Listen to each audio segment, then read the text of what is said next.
Okay, now what we're going to do is go back to the beginning and talk about your options as an owner in default.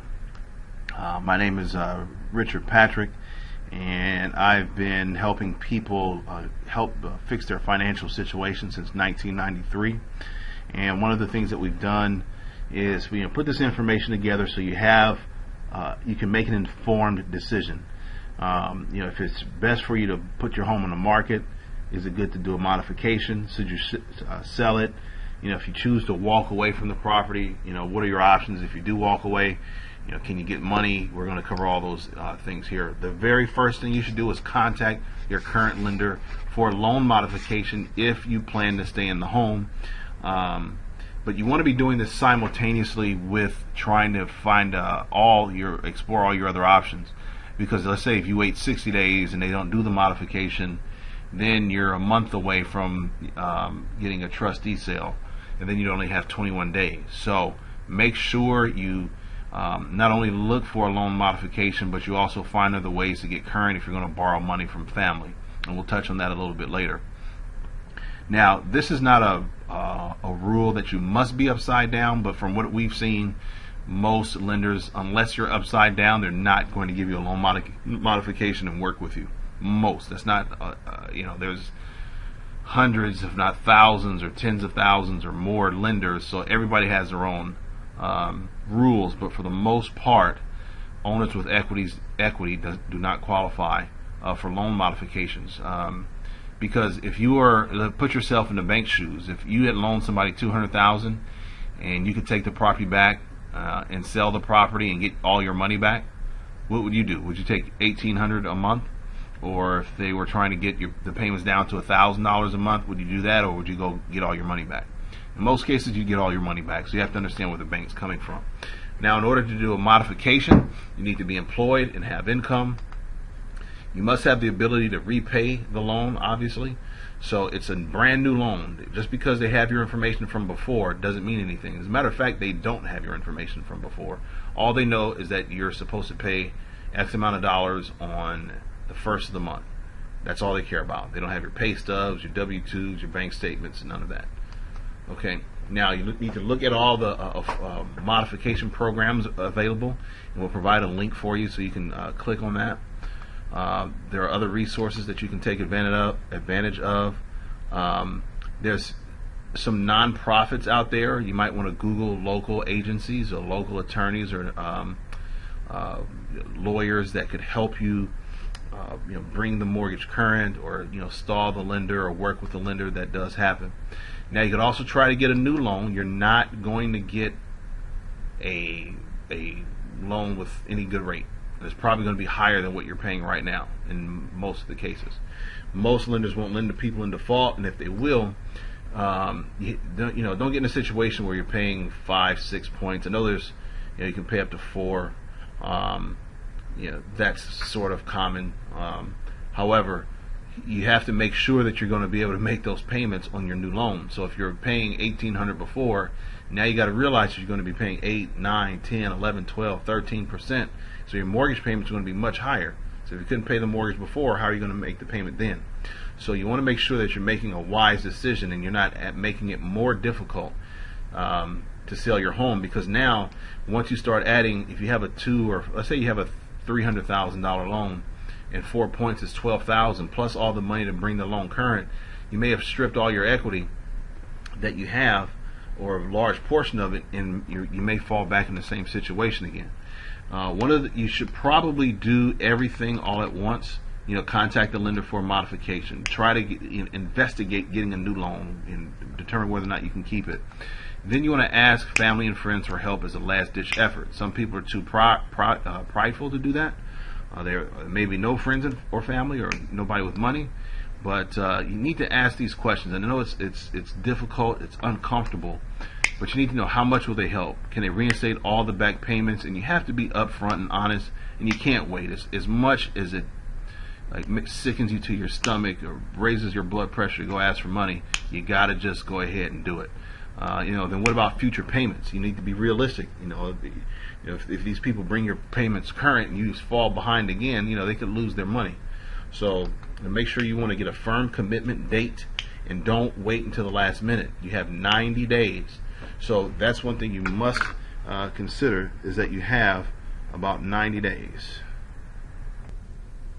Okay, so now if you're reading this, you're usually at least 90 days behind or more on your payments. You have about 111 days or less than 4 months from the date of the notice of default. Not 111 days from today. Go back and see, when did you first, not when you got it in the mail, when you received it. All the other stuff about what you sent and who said what, it doesn't matter. Go by the filing date. Unless you have something in writing, it does not exist. Don't believe anything anybody says, because you may call back and say, well, somebody said it was my date was extended, they're not going to foreclose. If it's not in writing, it doesn't exist. All right, so 90 days from your notice of default, there'll be a notice of trustee sale filed. Okay, now this is basically a foreclosure sale. A trustee sale is a foreclosure sale when the property is going to be sold to the highest bidder, or the bank will take it back. One or the other. Okay, you have 21 days to bring your mortgage current before your home is sold at auction. Don't wait until the last minute. Don't wait until the last week, because it's going to take them a few days just to get the attorney fees to get back to you. Then you're going to need time to get the money transferred, or wait for a check to clear. And always get a cashier's check or wire instructions that go to your bank. If you can't walk into your bank like a Wells Fargo or B of A and bring it current, you probably won't be able to do that anyway. You have to send the money to the trustee. Make sure you get the instructions directly from the trustee in order to make that happen. Now, that's why you absolutely want to make sure that you have a firm commitment date. Get a firm commitment date, and don't be afraid to ask. Okay. Now, if they don't make the commitment deadline, don't extend the loan or trying to wait. Move on to the next plan, because you can't wait for somebody that's not going to to perform. So, I mean, this is very serious. This is your home if you decide you want it. You could also get an attorney if you have the the legal fees, or you have the money that can help. A bankruptcy, talk to a bankruptcy attorney. It's going to cost you anywhere from $500 to a couple $1,000. But you can probably imagine, if you pay somebody $500, it may not be the ones that are calling you back and getting everything done on time. And then that's just going to, it doesn't cure everything. You're still going to have to come up with the payments, or come up with some type of payment plan. Okay? And then you have to qualify for Chapter 7. If this link doesn't work, we'll provide another link for you. I don't know if you can click on this link here, but we're going to provide a link for you. And then you have to check to see if it's filed. Don't rely on the attorney, because the attorney could say yes. He may think that it's filed. They're regular people too, and they make mistakes. So don't rely on somebody else. This is your house. So, they could sue for improper mortgage disclosure. There's a lot of things that can be done, but this doesn't work that often. But, in some cases it does work. You may be able to get better modification terms, reduce the back payments in principle. Chapter 13 has been a way that a lot of people have used to stop foreclosure. Now, you have to qualify for both of these, okay? And then you could also, use Google and do some research on your own. Now, living in the house rent-free, what I would suggest is that you, let's say you lost your job or something happened, start saving that money and putting it to the side, getting ready for, if you're going to move, for a deposit. Because a landlord's going to want to see that you have some money. They're going to sell your house at auction. They're not going to stop because it's your house. It doesn't matter how much money you put in it, how sick you are, how sick your family members are, what job you have coming, who's going to send you a check. I've heard all these things and more. So don't wait on that stuff, okay? Now, if you have equity,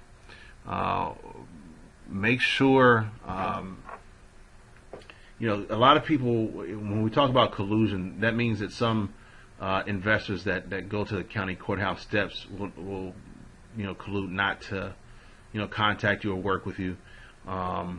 But let's just say, for instance, at an auction, if you owe $300,000 and you just don't know what you're going to get at an auction, the bank could take it back.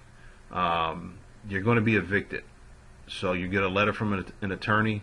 You can move out after the auction. I mean, if you're a tenant in the property, it's a different story. But if you're the owner, they can get you out of there really quickly. As a matter of fact, they can come in and change the locks. I've seen the locks changed, within an hour or less of the sale. So make sure that, in other words, I'm trying to don't wait until the last minute. Now, there are things that you can do. Myself, just being upfront, I am an investor, but I'm going to show you, tell you what you can do. You can put the property on the market.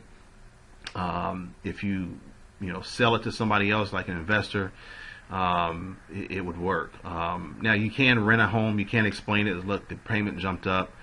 If your credit's good, other than your mortgage, then it may be a little bit easier to rent a property. If not, you have a bad credit. There's an eviction on your record. You can be in big trouble. So there are options. There's no one hard and set rule. If you're underwater, you may be able to get an incentive from the bank. Wells Fargo, B of A, Chase, some of those banks, and a lot of other banks pay money for short sales because it keeps the property in good shape and they don't have to pay additional money. Now, when you're doing a short sale, we've had some short sales a couple of years ago, some short sales that were actually foreclosed on while we were working on the short sale. That's illegal now. So if you start the short sale process, you still have to make your payments. Let's not be real, not mistake that. But if you're in contract, then the bank, we're just essentially waiting for the bank to say yes to the sale. If they say no to the sale, then they could foreclose. But if you're in contract and the bank's accepted it, you're not going to have a foreclosure. Okay. Most short sale approvals take about 60 days. I've seen some that are taking longer. And some are 30 days. So some are happening quickly, depends on the bank, depends on your agent, depends on you, depends on who you're working with at the bank. So always make sure you're prepared to move, you have all your ducks in a row. You're not going to have a big, gigantic tax bill from doing a short sale because that's been extended through the rest of this year at least, which means that the bank can't come after you for like say, for instance, you have a $600,000 loan balance. You sell your house for $500,000. There's a $100,000 shortage. In some cases, it would show that you've had $100,000 in income. In the past, that's no longer the case. Okay. Then the second mortgage is basically going to be stripped. There's no liability there. The bank will generally agree to that. And going back to the bankruptcy, oftentimes if you file bankruptcy, it'll strip any second liens or what have you. But again, it'll be really hard to get another mortgage, really hard to rent in some cases. You could also list your home, but you have to be ready to show it. You have to price it right, and that could take 60 days. If it's priced right, staged right, in the right area, it could sell quickly in 3 weeks. But then you got to remember that it takes a buyer to perform. And things happen. Deals fall out of escrow. I've been doing this for a long time.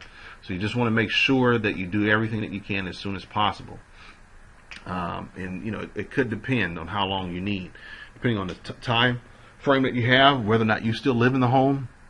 So, you got to consider all of these things. And we can help you walk through that process. If the buyer needs a loan, what if the loan doesn't go through? They lose their job. They do something like, buy a car or motorcycle in the process. And I'm not making this stuff up. It happens. It's happened to me. Now, it will get you the most money if you list with a realtor if they can close before the foreclosure sale date. In some cases, if it's not closed, the banks may extend a couple of days, but if they don't, you can lose everything. Now, myself, I'm an investor. I would make an as-is offer on your property, no repairs needed. Be quick. You'll know exactly how much money you're going to get. You can move on. We'll even, if everything's right, if the price is right, we can give you incentive just like a bank would to move, and help you find a place. You won't have an eviction. There won't be, a foreclosure on your credit. You will have some late payments and a foreclosure, but and then we also put you in touch with a credit repair agency. I used one myself back in 2001 after I got hurt and missed a few months of work. No financing inspection contingencies that can close. in 5 business days if necessary. Generally, it takes 2 weeks, just because it may take time to get the contractor. There's a cooling off period that we have to have by law, unless the sale is imminent. If the sale is imminent, then we can move very, very, very quickly. Your neighbors won't know about the foreclosure. You just sell your home just like anybody else, and then you can keep your credit and qualify for another loan. 3 years if with a notice of default, 7 years if you have a foreclosure or bankruptcy. And again, what we would do is bring your loans current, and keeping them current, it'll increase your score. So you got to watch out. Some investors will bring your loan current, take a long time to get the work done, and then you're back in foreclosure again. So we have the cash to make the payments. As a matter of fact, when we take over a property, and we budget that, it's in our budget for the payments. We'll make sure that you're not homeless. Again, finding a property is up to you, but you won't be evicted from the property due to a foreclosure. But you do have to move out when we agree that you have to move out, and we'll help you move. Okay? So get your cash, liens are brought current, no more hiding, and trying to get rid of what you need. Whoops. Okay, so if you have any questions, feel free to give us a call. We'll get everything taken care of for you. And if you have any other options, any other questions, send us an email, give us a call, and we'll work them out, and we'll help you get out from under that loan that you no longer need or want, or that's causing you trouble. Have a good one.